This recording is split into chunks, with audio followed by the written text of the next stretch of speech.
नमस्कार दोस्तों। आज आपको बताएंगे पितृदोष के विषय में कि कहते हैं कि पितृदोष लगा हुआ है, पितरों का प्रकोप है, जिस कारण से परिवार में अनेक प्रकार की परेशानियां आती हैं। वंश वृद्धि रुक जाती है, व्यापार में नुकसान होता है, परिवार में अकाल मृत्यु होने लगती है, घर में आग लग जाना, दुर्घटनाएं होना, शारीरिक, मानसिक और आर्थिक रूप से व्यक्ति हर प्रकार से परेशान हो जाता है, ऋण में दब जाता है, तनाव युक्त हो जाता है। तो अनेक प्रकार की परेशानियां प्राणी को झेलनी पड़ती हैं। जब ज्योतिषियों के पास जाते हैं तो वह कहते हैं कि आपके ऊपर पितरों का प्रकोप है या पितृदोष लगा हुआ है। पितृदोष लगता कैसे है? जब परिवार में किसी प्राणी की, किसी पूर्वज की यदि अकाल मृत्यु हो जाती है, अकाल मृत्यु कहते हैं समय से पूर्व किसी की मृत्यु होना, जैसे दुर्घटना से मृत्यु होना, या किसी ने आत्महत्या कर ली, या किसी की हत्या हो गई, या प्राकृतिक आपदाएं जैसे बाढ़, सूखा, भूकंप आदि से किसी की मृत्यु हो जाती है, कोई आत्महत्या कर लेता है, या सर्प आदि के काटने से किसी की मृत्यु हो जाती है, किसी की अल्पायु में मृत्यु हो जाती है। इन कारणों से अकाल मृत्यु होने से पितरों का प्रकोप प्रारंभ हो जाता है यदि हम उनका मृतक संस्कार विधि पूर्वक नहीं करते।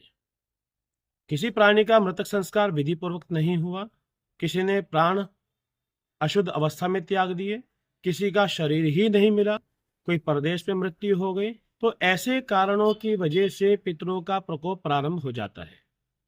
इस प्रकोप को दूर करने के लिए हमारे शास्त्र में बताया है नारायण बलि कर्म, जिसमें सत्येश भगवान की पूजा करते हैं, भगवान कृष्ण का प्रतिरूप, तथा ब्रह्मा, विष्णु, शिव और यमराज।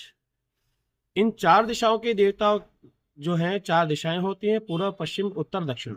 चारों दिशाओं के देवता हैं ब्रह्मा, विष्णु, रुद्र और यमराज।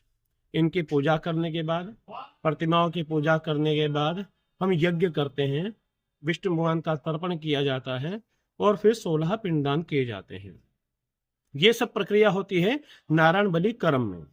इससे पूर्व प्रक्रिया है इन देवताओं के, ब्रह्मा, विष्णु, रुद्र, यमराज, इनके मंत्रों के जाप किए जाते हैं, जैसे पितृ गायत्री, ब्रह्मा जी का, विष्णु, रुद्र, यमराज और मृत्युंजय, अघोर मंत्र, इनके जाप किए जाते हैं। ये जब जाप की संख्या संपूर्ण हो जाती है तब ये नारायण बलि कर्म किया जाता है।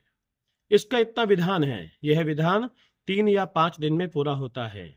यदि हम विधि विधान पूर्वक नारायण बलि कर्म करवाते हैं तो पितरों का प्रकोप दूर हो जाता है, पितरों की शांति हो जाती है और वे प्रसन्न होकर अपनी संतानों को आशीर्वाद प्रदान करते हैं। इस दोष का नाम पितृदोष कहा तो है, लेकिन प्राणी को पितृ परेशान नहीं करते, परेशान करते हैं प्रेत। प्रेत कहते हैं जिसकी मुक्ति नहीं हुई हो, तो उनकी मुक्ति के लिए, उनकी सदगति के लिए, और जो मृत्यु के समय दुर्मरण हुआ है, जिसके कारण उनकी मृत्यु हुई है, उस दोष को दूर करने के लिए ये नारायण बलि कर्म किया जाता है। तो यदि आप ये नारायण बलि कर्म या पितृदोष की शांति करवाना चाहते हैं तो ये बहुत अच्छा समय है। श्राद्ध पक्ष का एकादशी से लेकर अमावस्या तक का समय सर्वोत्तम माना गया है पितृ शांति के लिए, जो हम हरिद्वार में करवाते हैं। तो हरिद्वार में आकर आप पितृ शांति करवाएं।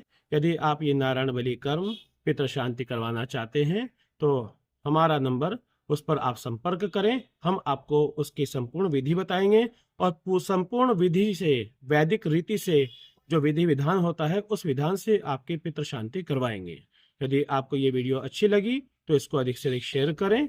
हमारे YouTube चैनल पंडित जी हरिद्वार वाले, इसको सब्सक्राइब अवश्य करें ताकि और भी अधिक जानकारी आपको प्रतिदिन प्राप्त हो। नमस्कार।